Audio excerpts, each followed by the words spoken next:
భద్రాద్రి కొత్తగూడెం జిల్లాలో మావోయిస్టులు లొంగిపోయారు. జిల్లా ఎస్పీ రోహిత్ రాజు ఎదుట ఏకంగా 14 మంది మావోయిస్టులు లొంగిపోయారు. వీరంతా ఛత్తీస్గఢ్లోని బీజాపూర్ సూక్ష్మ ప్రాంతాలకు చెందిన దళ సభ్యులుగా గుర్తించారు. అజ్ఞాతం వీడి జనజీవన స్రవంతిలో కలవాలని ఎస్పీ రోహిత్ రాజు మావోయిస్టులకు పిలుపునిచ్చారు.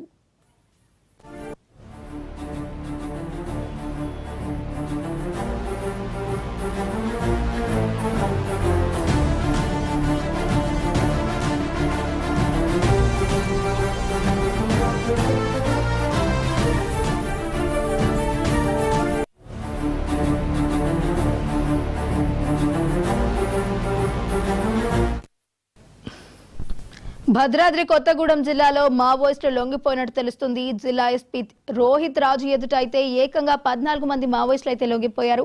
ఇక ఇదే అంశానికి సంబంధించి మరింత సమాచారాన్ని మా ప్రతినిధి రామకృష్ణ అందిస్తారు. రామకృష్ణ, చెప్పండి. మావోయిస్ట్ పార్టీకి వరుస ఎదురుదెబ్బలు తగులుతూనే ఉన్నాయి. ఈ రోజు భద్రాద్రి కొత్తగూడెం జిల్లా ఎస్పీ రోహిత్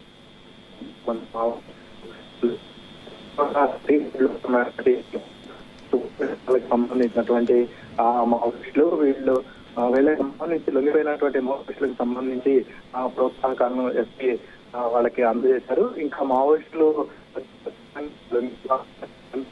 చెప్పి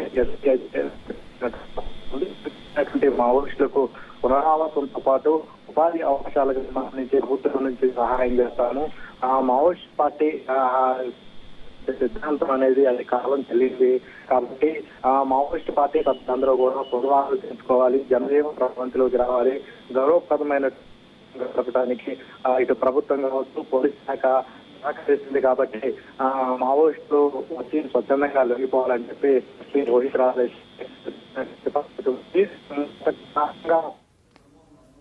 రైట్, థ్యాంక్ యూ రామకృష్ణ.